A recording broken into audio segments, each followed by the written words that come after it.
Hi everyone, I'm Shruti and I live in Singapore, and today I'm making you the most popular South Indian breakfast called Idli Sambar. Idlis are nothing but fluffy, savory rice cakes, and sambar is a spicy, tangy vegetable stew made with lentils. So let's get cooking. So for the sambar, we need a cup of pigeon peas, that is tur dal, cooked in some water. We need a spoon of tamarind paste dissolved in 3/4 cup of water. We need a small carrot roughly chopped. We need some drumsticks. We need some small onions. We need a few curry leaves. We also need French beans and 1 or 2 small aubergines chopped roughly. We need the sambar powder, we need some jaggery, we need salt, and we need some hing, that is asafoetida. So let's begin with the sambar first, which is the stew.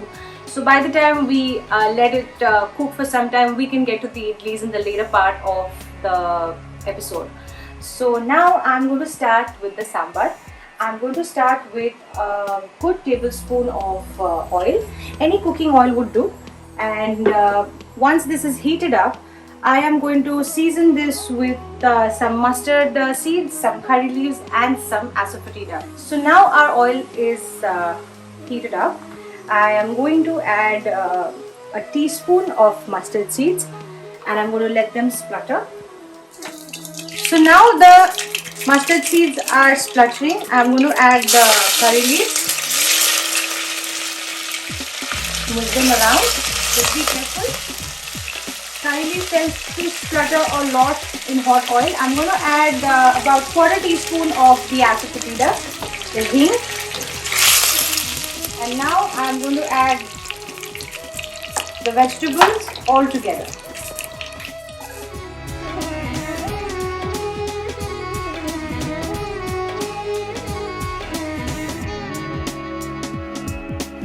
You can use whatever vegetable is available to you in your refrigerator. This is a good crisp cleaning recipe. So you can add broccoli, cauliflower, you can even add capsicum, you can add okra, you can add potatoes. Okay, I'm going to cover this for about a minute. I'm going to add a teaspoon of salt. Now I'm going to add a few spices. So I'm just going to reduce the flame, and I'm going to add just a little bit of turmeric powder, 1/4 to 1/2 teaspoon, just for the color.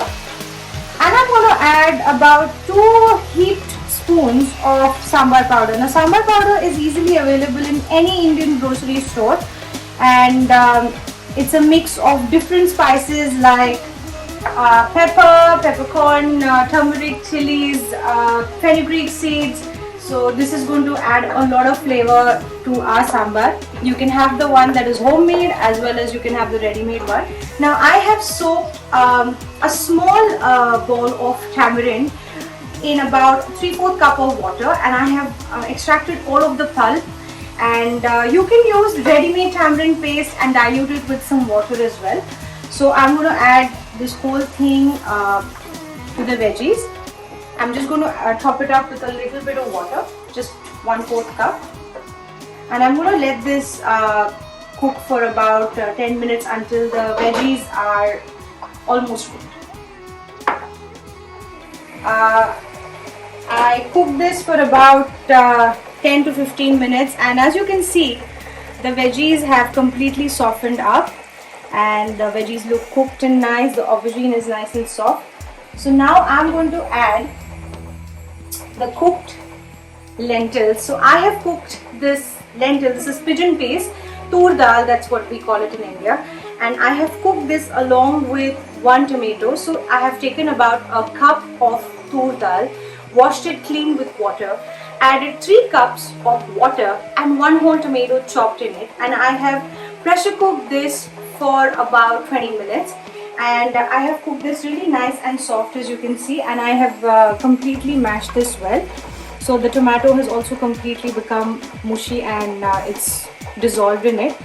So I'm going to add the whole thing to it. I'm just going to wash off the dal in the vessel, and I'm adding about half a cup of extra water. So I'm going to taste the seasonings. It needs a little more salt. So I'm adding about half a teaspoon more.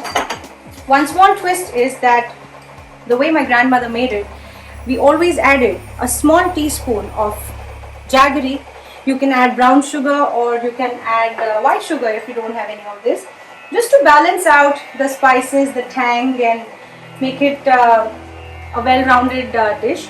So I'm going to add a few raw curry leaves. I'm just going to rip them apart with my hands.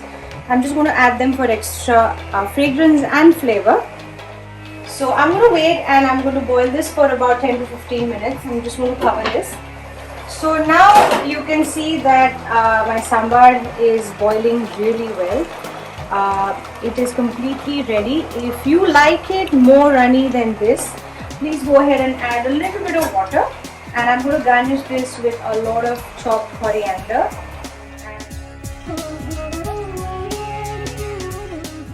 I have soaked 1 cup of urad dal, that is black gram, in a few cups of water. And I have soaked 4 cups of short grain rice with 1 teaspoon of fenugreek seeds in about a few cups of water as well. So I have let this soak for about 4 to 5 hours. And after I have soaked them, I have ground them separately in a mixer grinder until really fine. So for the urad dal, I have used about a cup of water. And for the rice, I have used about 1.5 to 2 cups of water.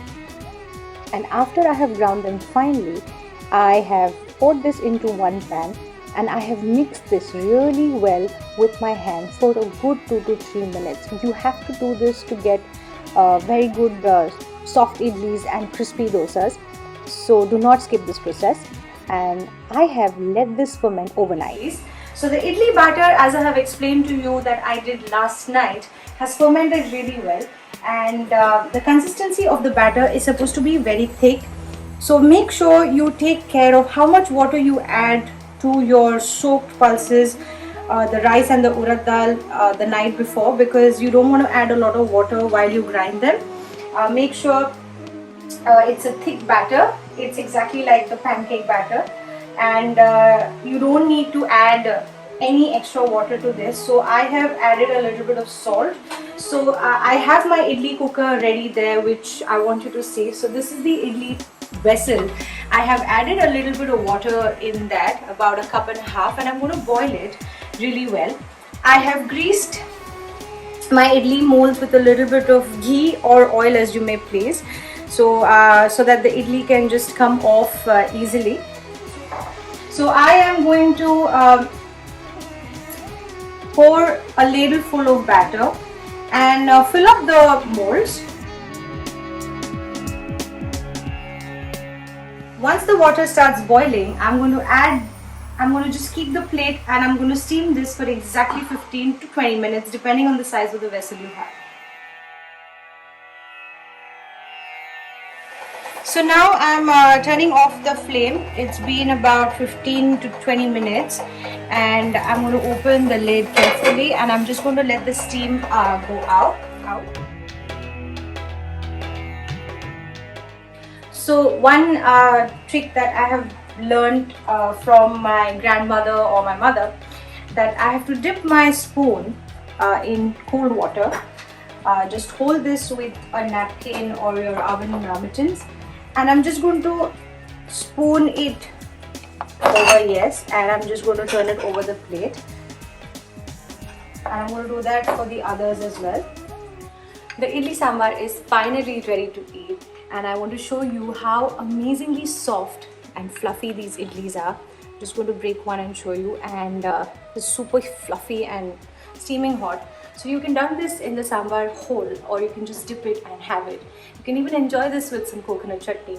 So I'm going to have it because I can't wait. It's super yummy and fulfilling. The sambar is spicy, sweet, tangy. It's got a lot of flavor from the vegetables. Make this, try it at home. Let me know how you like it and keep watching my recipes. Thanks for watching.